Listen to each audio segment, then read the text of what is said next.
자, 이번에는 IT 분야에서 좀 핫한 이슈들을 정리해보는 이수다 시간 이어가도록 하겠습니다. 디스트리트 김용영 편집장 나오셨습니다. 안녕하세요. 안녕하세요. 네, 어서 오세요.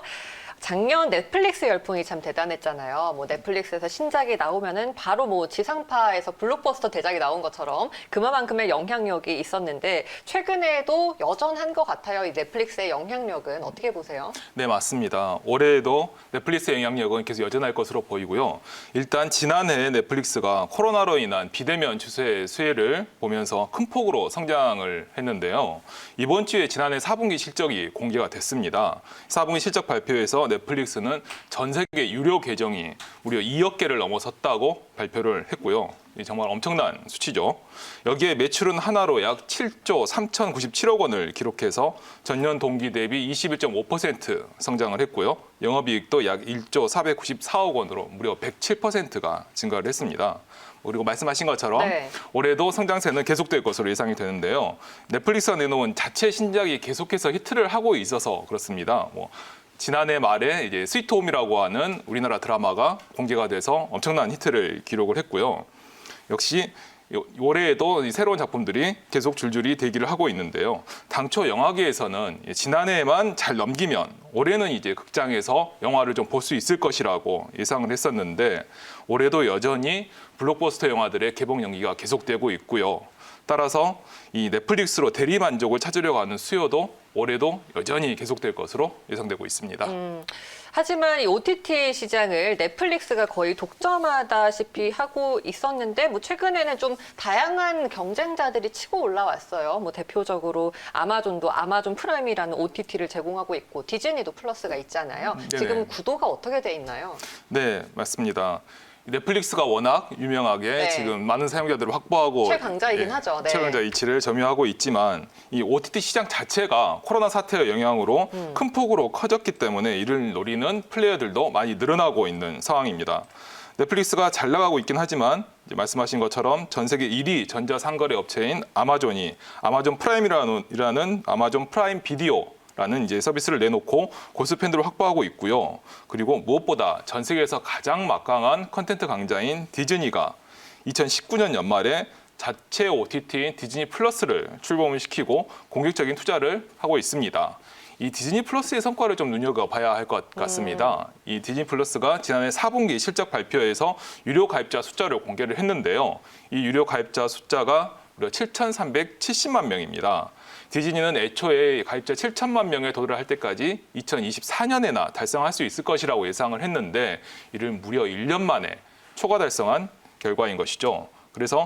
그리고 같은 선상에서 비교하기는 어렵지만 넷플릭스는 이렇게 7천만 명의 가입자를 확보하는데 무려 8년이 걸렸었습니다. 예.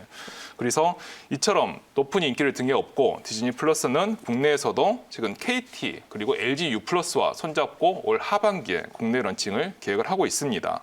그리고 여기에 한 군데 더 언급을 할 곳이 있는데 바로 지난해 의욕적으로 출범한 HBO 맥스입니다. HBO 맥스인데요. 이 HBO 맥스는 헐리우드의 대형 영화사인 워너브러더스가 속해 있는 워너미디어가 내놓은 OTT입니다. 특히나 이 워너브러더스가 극장에 내놓지 못한 블록버스터 대작들이 연이어 HBO 맥스로 개봉하기로 결정이 돼서 네. 이제 볼 것이 많이 늘어나서 또 관심을 많이 끌고 있습니다. 그렇군요. 넷플릭스 말고도 다른 여러 대기업들도 잇따라 OTT 시장에 뛰어들고 있습니다. 최근에는 쿠팡에서도 OTT를 내놓았잖아요. 맞습니다. 네. 좀 깜짝 놀랄 소식이죠. 네. 쿠팡이 지난해 연말 쿠팡 플레이라는 명칭의 OTT를 내놓았는데요. 이 전자상거래의 강자인 쿠팡이 이렇게 OTT 사업에도 진출한 것이 좀 많은 분들이 좀 의아해하기도 하고 관심 있는 초리를 보내고 있는데 이는 사실 알고 보면 아까 말씀드린 아마존의 아마존 프라임 비디오를 벤치마킹 한 것이라고 볼 수가 있습니다. 아마존이 유료 회원의 충성도를 높이기 위해서 OTT를 내놓은 것처럼 쿠팡도 유료 멤버십인 로켓와우의 사용자를 늘리고 그 충성도를 높이기 위해서 이 OTT를 내놓은 것으로 볼 수가 있습니다. 그런데 시작한 지 약 한 달 됐는데 그동안의 성과가 나쁘지는 않습니다. 한 달 동안 앱 사용자를 이제 추산해 봤더니 100만 명 정도로 집계가 됐었거든요. 이 쿠팡 플레이는 로켓 와우 사용자라면 별도로 요금 내지 않아도 사용할 수가 있습니다. 따라서 초기 사용자 확보는 좀 더 원활할 것으로 예상이 되고 그 결과가 이렇게 한 달 동안에 약 100만 명 정도의 이 앱 사용자를 확보한 것으로 예상이 되고 있는데 하지만 넷플릭스처럼 OTT 자체만으로 이렇게 거대한 사업을 구축하고 많은 사용자를 모으려면 앞으로 가야 할 길이 먼 것은 분명한 사실입니다. 네, 혹시 쿠팡 이외에 우리가 또 볼 수 있는 다른 OTT 서비스도 있나요? 네, 있습니다. 넷플릭스, 디즈니 플러스, 네. 아마존 프라임과 쿠팡 이외에도 눈여겨볼 만한 OTT 서비스가 이제 새롭게 또 많이 등장을 하고 있는데요. 앞으로 이 중에서도 특히 기대가 좀 되는 서비스가 있어서 이제 오늘 좀 말씀을 드리려고 합니다. 네. 지금까지 말씀을 드렸던 OTT들은 거의 모두가 월 구독료를 받고 이제 서비스를 제공하는 형태들입니다. 뭐 넷플릭스 같은 경우도 월 얼마씩 받고 이렇게 진행을 하고 있죠. 하지만 지금 말씀드리려고 하는 OTT는 월 구독료를 받지 않고 광고 기반으로 운영되는 것이 가장 큰 특징입니다. 마치 이 지상파 수신료를 내지 않는 다른 지상파 채널과 비슷한 형태인데요.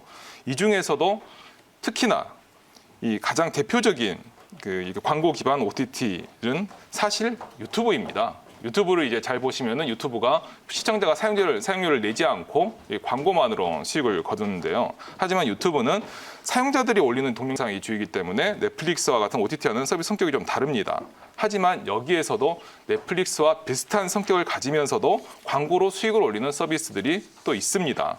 특히 이 중에서는 국내 서비스가 좀 활발하게 활동을 하고 있어서 눈길을 끌고 있는데요.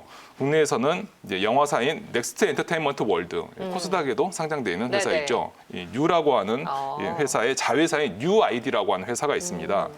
그리고 이제 해외에서는 이제 이번에 디즈니에 역시 인수된 훌루라고 하는 서비스가 이 월 구독과 광고를 병행하면서 비슷한 모습을 보이고 있긴 한데요. 여기서 특히 뉴아이디를 좀 더 살펴보면 이 뉴아이디는 이제 인터넷으로 제공되는 동영상 서비스라는 점에서 OTT 본연의 성격을 그대로 유지하고 있지만 이 인터넷으로 모든 사람들이 다 볼 수 있는 것보다 삼성, LG와 같은 가전 회사들의 스마트 TV에 바로 서비스를 연계하고 있다는 것이 가장 큰 특징입니다. 그러니까 쉽게 말씀드려서 삼성의 LG의 스마트 TV를 구입해서 인터넷에 연결하기만 하면 이 TV 자체에 내장되어 있는 앱을 통해서 이 UID의 채널을 시청할 수 있다는 것입니다. 따라서 이는 특히 해외 구매자들에게 대상으로 K-팝이나 또는 이 뉴의 영화 콘텐츠들, 즉 한국 콘텐츠를 알리는 데 주력하고 있어서 한류 전파에도 한 몫을 하고 있습니다. 그리고 이 같은 시도를 또 앞으로는 다른 곳에서도 자주 찾아볼 수 있을 것으로 예상이 되고 있습니다. OTT 시장이 그만큼 네. 커지고 있기 때문인 거죠. 알겠습니다. 뭐 소비자들 입장에서는 다양한 OTT 서비스를 누릴 수 있다라는 이점이 있네요. 자, 오늘 차장님 말씀 여기까지 들을게요. 고맙습니다. 감사합니다.